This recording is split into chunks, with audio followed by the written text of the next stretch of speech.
Boa noite, amigos vascaínos, tudo bom? Tiagão aqui na área. Primeiramente, seja bem-vindo ao canal do Tiagão Gigantes. Esse vídeo de hoje, nós vamos falar sobre um pouco sobre táticas de futebol e evolução da escalação que o Abel tinha e o que o Ramon fez para esse jogo contra o Macaé. Então, eu conto com a audiência de vocês. E antes da gente começar o vídeo, eu peço a vocês que se inscrevam no canal, ative o sininho e compartilhe esse vídeo com seus amigos. Então, bora lá. Vamos falar de Vasco. Segue a vinheta aí.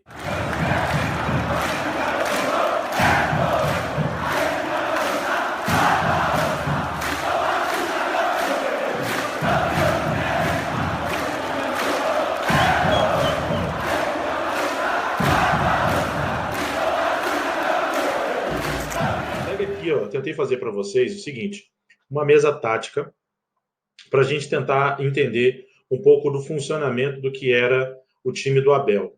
Então, basicamente, essa aqui era a escalação padrão do time do Abel, como vocês podem observar, onde a gente tinha o famoso 4-3-3, só que a gente tinha um 4-3-3 mais defensivo, né? E o Vasco ele sempre teve um grande problema que a gente não tinha armadores precisos, né? Tanto é que a gente tem uma carência muito grande por a camisa 10, certo? Então, dessa forma, a gente tem uma necessidade muito grande de conseguir pessoas ali no meio para que possa estar municiando mais os nossos atacantes. Porque nós temos atacantes de talento, né? A gente tem o Thales, que vem se destacando, que é o menino da base. A gente tinha o Marrone, que agora foi vendido para o Atlético Mineiro, mas também era muito talentoso. E principalmente o Cano, que agora a gente já sabe que o Cano é um artilheiro nato, né? Então, assim, o que faltava no time do Abel, era uma transição melhor entre as linhas. Como vocês podem reparar, vocês têm aqui, ó, uma linha de 4 na defesa, uma linha de 3 no meio de campo e uma linha de 3 no ataque. Então, para que a gente possa entender bem, se você acompanha, por exemplo, a Premier League, que é uma das ligas de maior evidência no futebol hoje em dia, você vai entender que a maioria dos técnicos elas trabalham com uma linha de transição muito curta, com a proximidade entre as linhas. O que significa isso? Os times evitam dar aqueles famosos chutões, aquela transição entre uma linha salteando outra linha. Por exemplo, se você pegar o Henrique e ele ficar toda hora tentando entrar em contato com o Marrone através de um passe longo, de um chutão. Então, o que você faz? Você, toda hora, você dá o jogo para o adversário, porque você tem que ter um jogador de muita precisão no passe para que ele fique toda hora acertando um passe longo entre a linha de zaga, por exemplo, e a linha de ataque. Então, o que eu percebo muito nesses treinadores, né? Você precisa ter uma transição curta, no caso, a linha de zaga se comunicar com a linha de meio de campo e a linha de meio de campo se comunicar com a linha de ataque. Então, o Abel ele não tinha condição, ele não conseguia atribuir isso ao time do Vasco. Por quê? Porque o time do Abel recuava muito. Então, como vocês podem perceber, isso daqui, se você parar para observar, é uma linha ofensiva, desde que você faça o seu time entender que cada posição detém uma regra tática. Mas se você reparar, por exemplo, olha o que acontecia. Por exemplo, você tinha que ter o avanço do Henrique. E aí todo mundo sabe que o Henrique ele tem algumas dificuldades quando ele precisa apoiar. Ele tem dificuldade em cruzamentos, por exemplo. Ele tem dificuldade quando ele sobe ao ataque de recompor na defesa, tá? Então o Henrique, ele fazia o quê? Ele ia, apoiava e quando ele retornava, ele não tinha condições de marcar muito bem. Então você tinha um lado esquerdo já um pouco mais vulnerável. Então, o que o Abel pensava? Eu preciso recompor a linha de zaga, porque ela fica desguarnecida com o apoio do Henrique. Então, o que ele fazia? Ele pegava o Andrei, que é um jogador que tem um passe bom, né, que pode fazer essa linha de atuação, de comunicação do meio de campo com o ataque.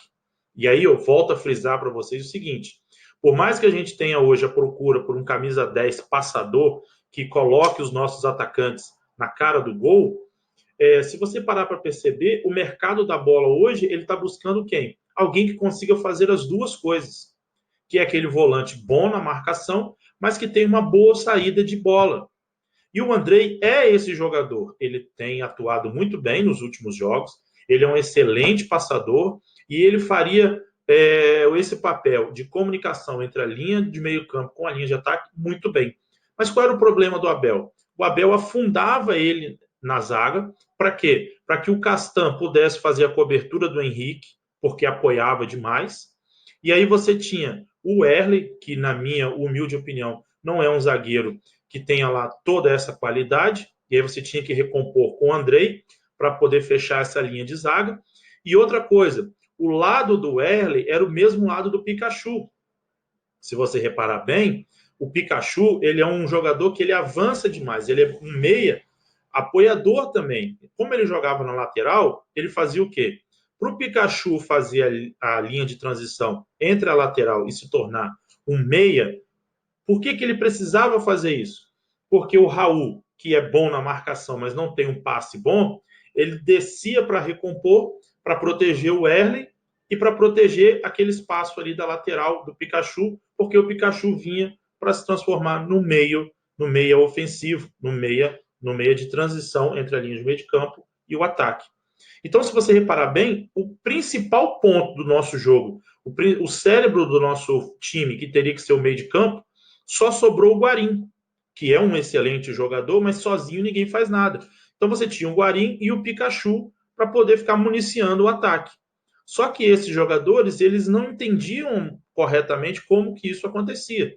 Então, desse jeito, a gente tinha aí uma situação de confusão tática, né? A gente não conseguia compreender jogada. E quando o jogador tende a não entender, o que ele faz? Ele tenta resolver sozinho. Então você tinha muitos avanços de jogadores, você não tinha recomposição, você tinha um Thales tentando vencer no seu talento, o Cano retornava muito para tentar fazer uma jogada de pivô com alguém, você tinha o Marrone que fazia um papel tático excelente, que era de marcação na linha alta, né? Então todas essas formas aí, os jogadores tentavam resolver, então você ficava numa situação muito confusa. E essa confusão foi nítida, a gente jogou um carioca inteiro sobre essa confusão. Aonde que eu quero chegar com isso tudo? Se você tem um time do Vasco que os jogadores não apresentam toda essa qualidade em todos os fundamentos básicos, eu vejo que você precisa explorar a qualidade que cada um tem. E observa que isso foi feito em relação ao Luxemburgo. O Luxemburgo ele trabalhou muito bem a qualidade de cada jogador. Então você observou que com o Luxemburgo no ataque, nós tivemos uma boa quantidade de jogos, inclusive aquele jogo contra o Flamengo, onde a gente teve uma recomposição em todos os setores. Mas agora eu quero mostrar para vocês a evolução tática que foi observada no jogo contra o Macaé. Nós vamos observar agora o que o Ramon fez para tentar sanar toda essa situação que vocês estão vendo aí. Então vamos mudar a tela aqui para que vocês possam ver as substituições e as mudanças táticas que o Ramon aplicou no time do Vasco. Lembrando que aqui você tinha o Raul, né? Você tinha o Guarim e você tinha o Marrone. Então houve essas substituições desses jogadores. Bom, o Ramon ele tem uma opção de saída de ataque no 3-4-3. Ou seja, já é uma coisa diferente. Qual é a principal reclamação que a gente tem como jogador, como torcedor do Vasco? O Vasco ele tem um DNA ofensivo.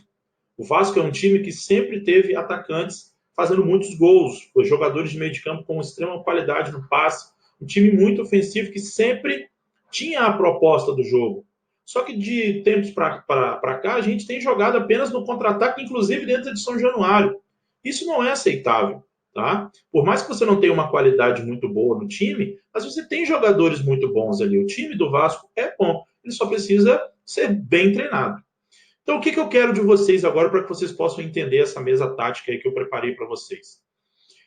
Eu observo que o Ramon, por passar muito tempo trabalhando em relação ao Vasco da Gama, trabalhando com a base, né? Ele transitou pelo Luxemburgo, ele transitou pelo Abel, tá? Então, e além disso, o Ramon, né, segundo relatos de companheiros de time dele, desde a época em que ele era jogador, ele sempre foi muito estudioso, mesmo na época de jogador. Então, todo mundo já sabia que um dia ele seria um treinador. E eu vou confessar a vocês que eu tenho uma grande esperança tá? E depois do que eu vi contra o Macaé, por mais que vocês falem para mim assim, nossa, é o Macaé e tal, mas quando você olha para o jogo e você consegue ver o desenho tático, a obediência tática dos jogadores, isso tem, sim, muita influência do treinador, coisas que a gente não via com o Abel e a gente observou nesse jogo com o Ramon. Então vamos lá, vamos tentar entender aqui o que o Ramon fez. Primeiro, vocês observaram lá na mesa do Abel que o Henrique ele tinha diversas dificuldades no apoio e na recomposição. Então o que ele fez? Ele falou para o Henrique assim, Henrique, você vai ficar na zaga ajudando o Castan, porque o Graça ele também é canhoto. Então, se o Graça apresentasse alguma dificuldade, o Castan estava ali para fazer essa cobertura. E o Henrique ia fazer essa recomposição também. Então, a gente já perde aquela linha de 4 e agora você passa a ter uma linha de 3. O Henrique ele ficou muito mais no formato defensivo do que ofensivo. E outra coisa, ele não dá mais aqueles chutões de transição entre a linha da zaga e o ataque. Tanto é que, olha que informação interessante, o Henrique foi, ao final da partida, o jogador que mais deu passes certos. Ele teve 108 passes certos. Mas por quê? Foram passes curtos, onde ele tinha uma linha de transição curta. Ele entregava a bola para o Castan e entregava a bola para o Andrei. Ou seja, dois grandes passadores. O Castan é um zagueiro? É. Mas ele tem um passe muito bom. E o Castan, ele passava a bola para o Andrei e passava para o Bastos. Certo? Então você tinha essa qualidade no passe. Ou seja, isso já evita um primeiro ponto com o qual eu sempre reclamei do Vasco. A transição entre zaga e ataque através de chutão. Beleza? Então outra coisa que eu quero que vocês entendam também é a entrada do Bastos, que é um jogador que tem um passe melhor do que o Raul. Então ele também auxiliava o Andrei na marcação, principalmente, e no passe. Inclusive, o Andrei fez uma grande partida, tanto na recomposição na hora quanto na linha de ataque na hora de municiar, tanto o Benítez quanto o Pikachu. Tá? Então o André e o Bastos davam aquela segurança, fazia aquela muralha, porque você diminuiu a linha de zaga, como vocês estão percebendo aí, tá? E também municiava o ataque. E aí, a gente tem agora, nessa linha do meio de campo, 4 jogadores, o Benítez e o Pikachu. O Benítez também surpreendeu demais, ele tem uma boa qualidade no passe, inclusive ele deu um chute, um gol logo no começo do jogo, que também assustou o goleiro, um chute muito bom, tá? O Pikachu, como vocês sabem, ele estava jogando de forma mais avançada, apesar de ter tido a sua escalação inicial como lateral direito, mas ele estava jogando muito mais como um ponta, né? Como meia ofensivo, tá? E aí na linha de ataque a gente tem o Thales, o Cano e o Vinícius. A surpresa dessa linha de ataque foi o Cano, a gente já sabe que ele é um artilheiro nato, mas o Vinícius foi muito mais agudo, tá? Foi muito mais para cima, ou seja, a gente viu a idade, certo? E aí outro ponto que eu quero trabalhar com vocês, o lado direito do Vasco, ele funcionou perfeitamente. Só que quando você fala que o lado direito do Vasco funcionou perfeitamente, a gente fala assim, então o lado esquerdo, o Thales, por exemplo, não teve um jogo muito bom. Só que do lado esquerdo do Vasco proporcionou uma liberdade maior ao lado direito. Tanto é que a recomposição, a colocação do Henrique de forma mais fixa, tá? O Thales, como é um garoto talentoso, ele chamou mais a marcação para ele, então ele atraiu zagueiros, ele atraiu o lateral para ele. O Benítez colava muito com ele lá e também puxava a marcação. E o lado direito com o Pikachu e com o Vinícius, toda hora transitando, hora subia um, hora subia o outro. Eles buscavam muitas jogadas ali, tanto é que a jogada dos 3 gols surgiram através desses 2 jogadores, ora o Vinícius, ora o Pikachu. Então a gente teve assim o que eu chamo de obediência tática muito grande. O Henrique, o Andrei, o Bastos, o Pikachu, o Benítez, eles sabiam onde que eles deveriam estar, como que eles deveriam estar e a maneira com a qual eles deveriam atuar. Então essa é a primeira coisa que eu chamo a atenção do trabalho do Ramon. Ele trabalhou a cabeça do jogador para que ele tenha obediência tática. Então, Henrique, meu filho, se você não tem uma boa qualidade no passe, evita de dar chutão, dá o passe curto, faz o básico. O Andrei, ele ajudava na defesa e ajudava na transição. vocês terem noção, o Andrei, de 12 tentativas de lançamento, ele teve 8 acertos. Então ele municiava toda hora o Pikachu e o Vinícius. E a posição funcionava, tá? Então eu quero mostrar para vocês agora o que acontecia. Então vamos lá. Primeiro, o Henrique ficou fixo na zaga, ajudando a linha de zaga. Depois, o Bastos, ele ficava no meio de campo, mas ele fazia uma cobertura porque o Pikachu subia demais, né? Ou seja, ele avançava o Pikachu, mas ele mantinha o Bastos para fazer uma segurança para o Ricardo Graça aqui na zaga. O Pikachu, ora, ele entrava pelo meio, né? Porque o Vinícius vinha para a ponta. Tanto é que o primeiro gol, o gol de pênalti, foi porque o Pikachu teve uma infiltração na área, tá? O Benítez, ele saía da ponta e vinha numa transição para o meio também, tanto é que vocês reparem no chute que ele fez, então toda hora ele fazia com que ele chegasse mais próximo da área, então os dois meias, Benítez e o Pikachu, eles avançavam bastante, tá? Só que o Pikachu, além de fazer essa transição no meio, ele trocava com o Vinícius para também funcionar como um ponta, tá? Um ponta ofensivo, ok? E aí o Benítez fazia o quê? Ele vinha para o meio para fazer aquele combate, para não deixar aquele vácuo ali no meio de campo. Então o Benítez também fazia essa recomposição. Outra coisa importante, o Vinícius trocava com o Pikachu, tinha em determinados momentos, e você observava também que o Thales, ele retornava para proteger. Então o que eu quero de vocês aí, para que vocês possam entender melhor essa linha de defesa? Na hora que o Vasco atacava, ele atacava dessa forma aqui, ó. Tá? Ele atacava desse jeito. E na hora de defender, ele fazia isso. O Vinícius voltava, o Thales voltava e ajudava a povoar o meio de campo. Então, se você repara bem, você não tinha esse povoamento quando você tinha, no caso aqui, o Abel. Olha o vazio que você tinha naquela região, ali entre Guarim, Thales, Raul e Marrone. Sendo que o Raul tinha que retornar. Então, ou seja, esse povoamento que você está observando agora no meio de campo, isso daí dá volume de jogo. Isso aí evita chutão. Então, tudo isso que vocês estão observando aí é um simples trabalho tático de obediência tática. Então, esse é o comentário que eu gostaria de fazer com vocês para que a gente pudesse entender a evolução tática do time do Vasco. O Ramon está de parabéns, ele conseguiu em pouco tempo trabalhar e aplicar a sua filosofia. Eu espero que com a entrada do Guarim agora a gente tenha também um reforço maior no passe do meio de campo, e eu acredito que não por deficiência, mas por sim mérito, o Guarim deve entrar no lugar do Bastos, tá? O Benítez foi uma grande surpresa, e nós vamos esperar muito mais desse time aí, nessa montagem do time do Ramon. A única situação aí que fica são as substituições que nós tivemos no jogo. Eu acho que o Vink, ele entrou bem também. Agora, uma coisa que não me agradou, que eu não vi e tinha esperança de ver, não sei como é que vai funcionar daqui para frente, foi a questão do Bruno César, que eu acho que não contribuiu muito, mas aí eu quero saber ritmo de jogo, saber o que o Ramon pensa para ele. Mas eu estou muito confiante com o trabalho do Ramon, inclusive gostaria de parabenizá-lo em relação a isso daí.